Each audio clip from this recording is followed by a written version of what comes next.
So hopefully the volume comes down good. I had to reduce the settings. I had to mess around with the settings on the microphone, because when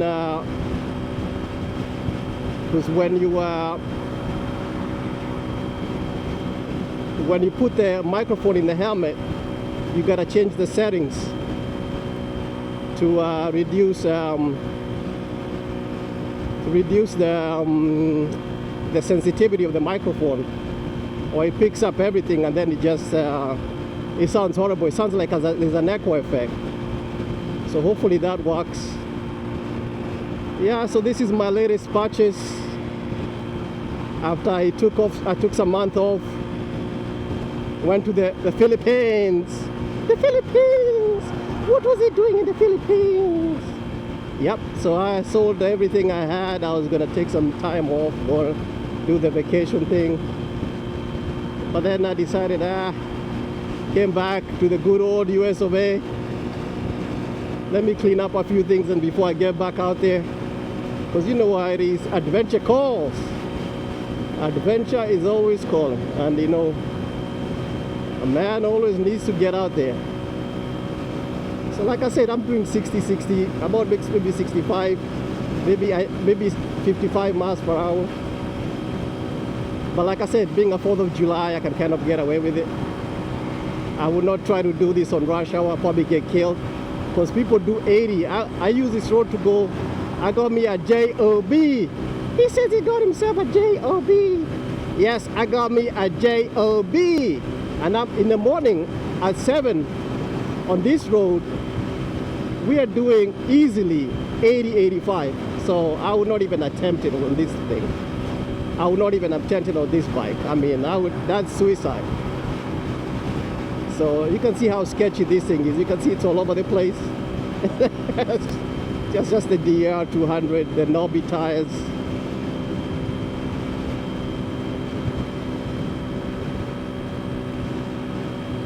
So this is where it gets sketchy when people are coming in, but good, there's nobody coming in.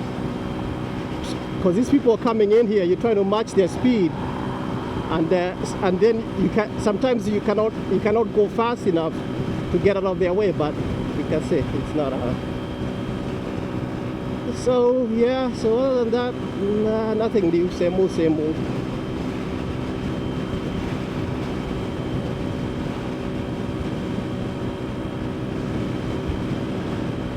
So we got the DR200 in its natural element. So we did the highway. Let's see what this thing does on back roads. And like I said, this thing is sketch, man. I am never sure what the tires are doing. So I'm always worried though. Like on this road, when I used to have the little Ninja and a Ninja 300, I was pretty confident on what my tires were doing. But on this thing, like I said, I'm never sure what my tires are doing. But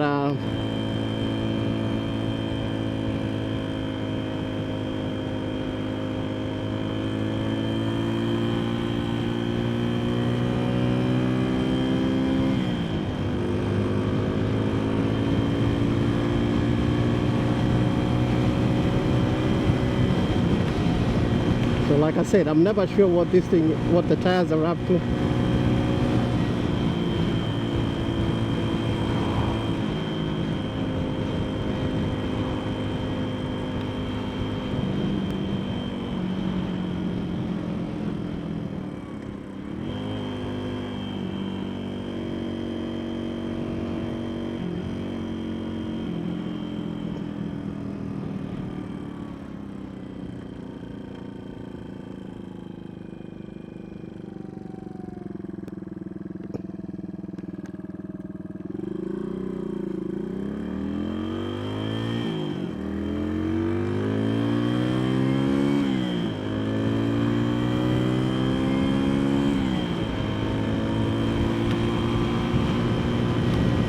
So now I'm watching out for this guy. What I do is I look at the tires. when people are pulling to the left, I look at their tires. I don't look at their faces, because people will acknowledge you. You can look at them and they can see you, but they'll still pull out.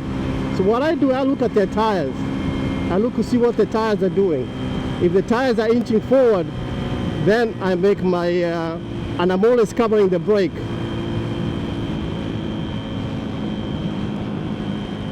So I'm always covering the brake, and I'm always looking at their tires. I look at their faces, I acknowledge they're looking at me, because sometimes they're looking on the other side. They're not even looking at your direction. Or they can look at you and then still come out. People are weird like that. So this is a DR200. This kind of a bike, a dual sport, has a lot of compromises. Is it a deal? I don't think it's a deal. This is a kind of bike that's not good for anything. It's not good for the highway. For the back roads, it's okay for what it is. For the dirt, it's okay, but I guess it's too softly sprung for the, if you're gonna do some serious dirt. So it's just in the middle. It's just like a, but what the DR does well is weight. I mean, it's lightweight. It's not too tall, and even if the seating is a little bit tall, once you sit on it, like me, I weigh 160 pounds. Once I sit on it, it compresses down a little bit.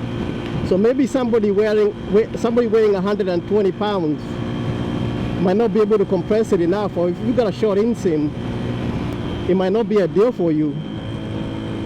But for most people, it kind of fits them all right.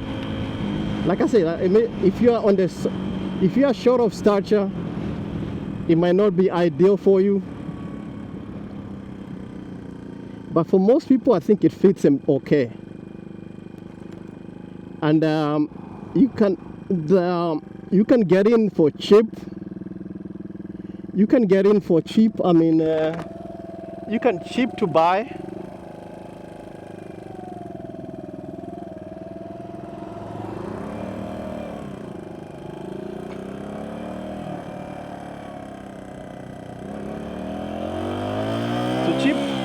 Cheap to buy, relatively easy to maintain, carbureted, which is not ideal. I prefer fuel injection, but then not too bad. I mean, if you get when I was buying this, there was an XT 250, a Yamaha. I would take that over this, because what I bought for this, and I failed inspection, so I had to put tires on it, which I don't think I did. I failed. But anyway, that's another thing. That's another story for another day. I don't know. I think these days, I don't know. People are just, I don't know. Maybe the guy was just, you know, maybe he was one of those guys who looks at everything with a screwdriver, with a magnifying glass. But like I said, I don't know. But anyway, it is what it is. Like I said, just look at the positives. But anyway, XT250 would be more ideal. It's 50cc more, or more likely maybe 240cc, maybe 40cc more.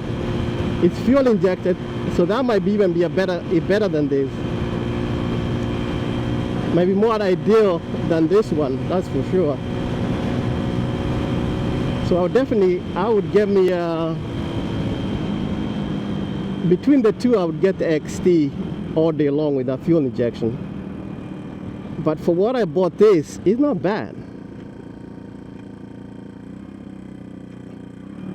For what I bought this one for, it's not bad at all. Is it comfortable? I mean, this seat, I don't think you can sit for this seat for more than, even right now, it's not a seat you can sit for like 2 hours. It's not like a commuter bike. It will beat you up. So, I'm gonna get grip puppies, because you can see these things are not ideal. You can see these things are here. Let me take my eyes off the road. These things are not ideal. Like here, you can see them. They're not very. So I got some grip puppies. I'm gonna do I did an oil change. I just drained the oil. The guy who had it for me, the guy who had it previously to me, I don't think he used it for. He just used it for off-roading. So he didn't take good care of it. The oil was very black.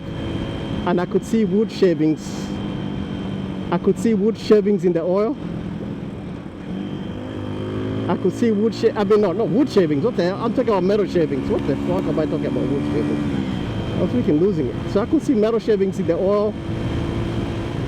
But so I just, and the oil, the problem with this thing, it takes very little oil. It takes only maybe a quart and a half. Even right now I filled it.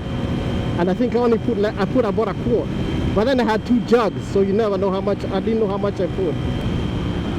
So this thing is very easy to overfill. It's very easy to overfill because it only takes maybe a quart of oil. So that's why you need to take care of the oil too.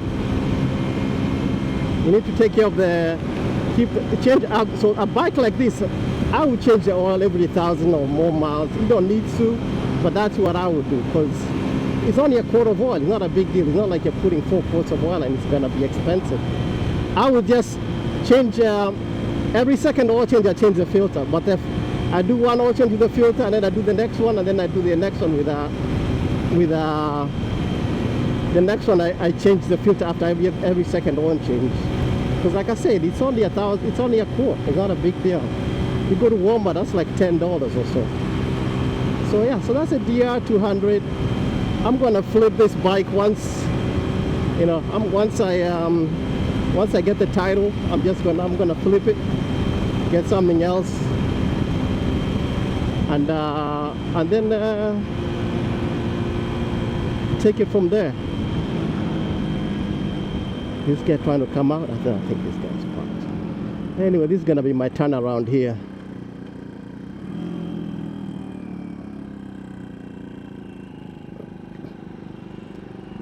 Gonna be my turnaround.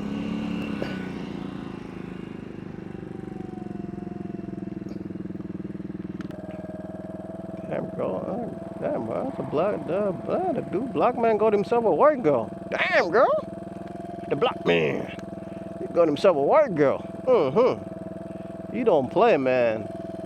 Brother, moving on up to the east side, moving on up. Ooh, that's his girl right there. Damn girl, she thick too, man. She thick. Kind of thick too. Damn, I like that.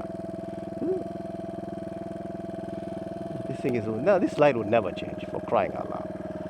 This light is never gonna change. He doesn't recognize yeah, this light is not going to change. This light is not going to change. I've been here for.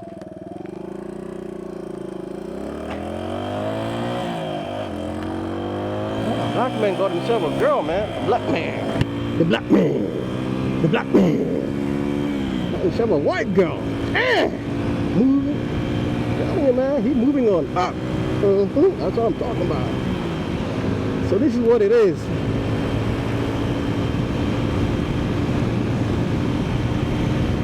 So this, oh man, be careful. Be careful. Get out of here. So this is what a DR is good for. Just little back roads like this. And how sketchy it is, it's just fun. Because it's just moving underneath you the whole time. The thing is just moving underneath you. It's so raw.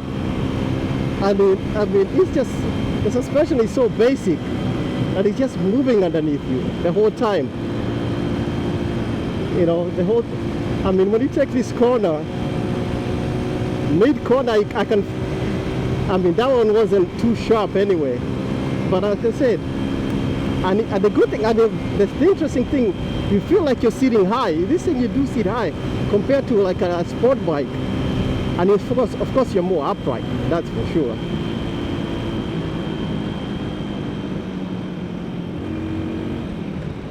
These are intersections, you gotta be careful. Making people crazy. Like now, this person over here, you gotta watch out for them. They'll freaking cut it right in front. All this is gonna be built up. You see all this? This is gonna be built. All this is gonna be end up in people's houses. Freaking people are moving. People are like they're building everywhere. This used to be all this Allen Park used to be a whole farm. This used to be all farmland. And it's all disappeared. Now you gotta watch out for this guy. And it's disappeared. This used to be all farmland. And it's all disappeared now. But anyway. guess that's a result of progress, I guess. Yeah, so these are the, so this is, like I said, I can just feel how raw this thing is. What the hell is that one? Stop right in the middle of the road. I'm gonna do a U-turn. Not be surprised. Not be surprised. Nothing surprises me anymore. Woo! God bless America. Nothing should surprise you anymore in America now. Nothing should surprise you anymore in this country, man. That's how America has come to be now. Nothing should surprise you anymore. If you see certain things in Japan or China, you'll be like, man, what is going on here? But in America right now, nothing should surprise you, man. Nothing should surprise you at all. Nothing should surprise you at all. Nothing should ever surprise you at all. That's a key thing. Nothing should surprise you at all.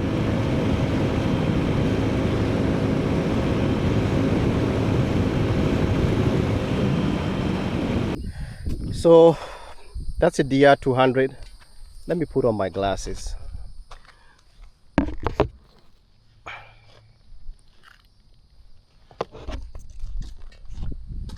I'm at a freaking construction site. So this is the kind of place I'll call the cops on you for trespassing. So that's a DR200. You can see Suzuki. Pretty simple bike. So this is what I had to get. I had to get new tires for it. And they were a little bit taller than the other ones, and I was worried I might not be able to fit them through here. But I don't think that was a problem. Pretty simple bike, as you can see, single cylinder. My microphone is not hooked up, but I think I should be getting pretty decent sound. It's not too windy. You can see the wind is not too strong. Yeah, these things are still made in Japan.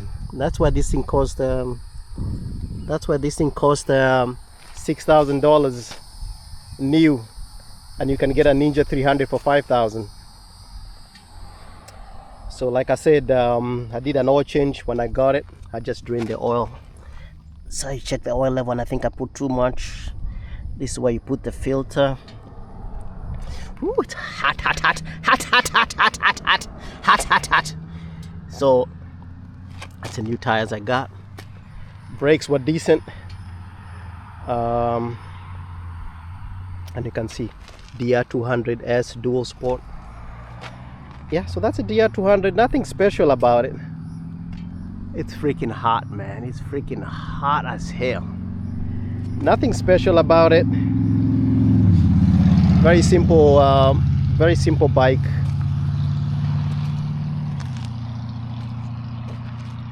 Very simple bike. I'm trying not to show my license plate for the perverts and sickos on the YouTube. Yeah, so it's a very simple bike. I don't know. This is ideal for who? For the beginner. I guess this would be ideal for the beginner. Even for an experienced rider. I've been riding for a couple of years, so I'm experienced. So, but it still does its thing. I just came back from getting an inspection. You can see the damage on it. You know, this guy had bent it.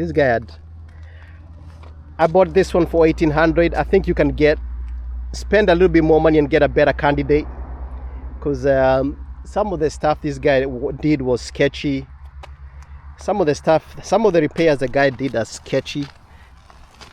I mean, it was very dirty. I cleaned it up, and I'm getting a lot of oil going from this to the air filter box, the crankcase breather. I'm getting a lot of oil going in there. Other than that, the bike runs fine. He said he did the carburetor. I don't know why you do a carburetor 2,000 miles, but like I said, like everything else, you can see how dry the chain is. I had to oil it, and I'm gonna oil it again when I go home. So it was pretty caked in dirt. I did the power wash. I washed it up, cleaned it up as best as I could, and looks much better now. Like I said, I replaced the tires. Didn't really have to replace them. I think they were not that worn out, but anyway, it is what it is. I was talking about grip puppies. These things are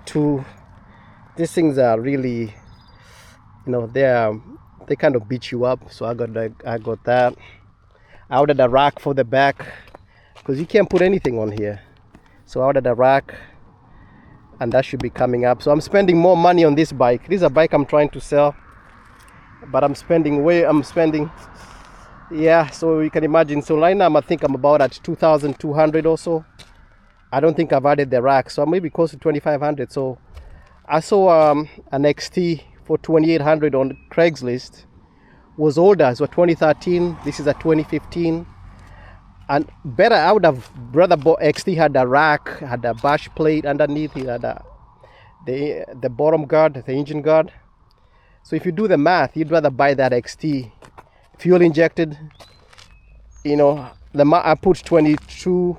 Of course, among that 2,500 I have put into this, that also includes the registration and the other stuff, which is in North Carolina. I have really no choice if I want to get it under my own title. But like I said, my screen went dead and I had to turn it on again.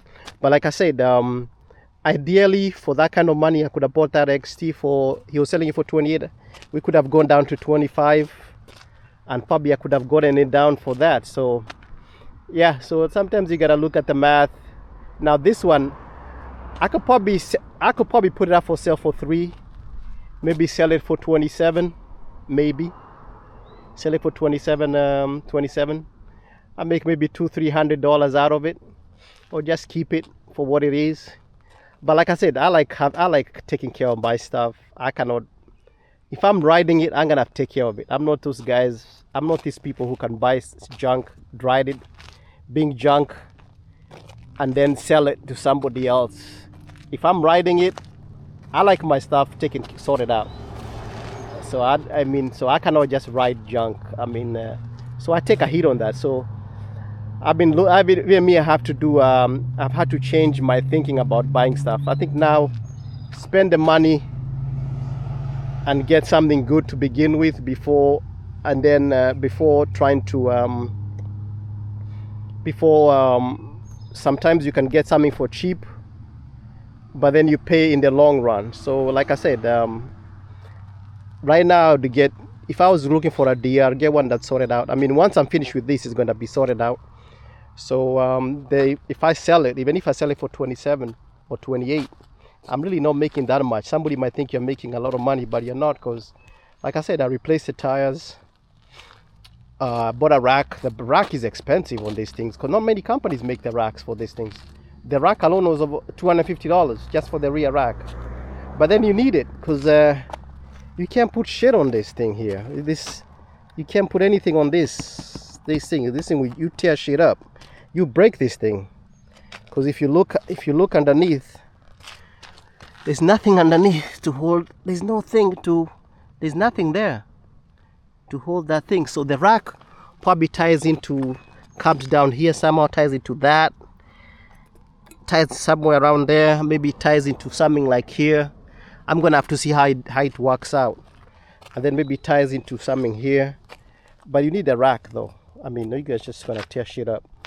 So the previous one I bought, the one I had a 2001, which had a rack, and yeah. So for what it is, it's not bad for what it is. Like I said, you can see it's a well-used bike.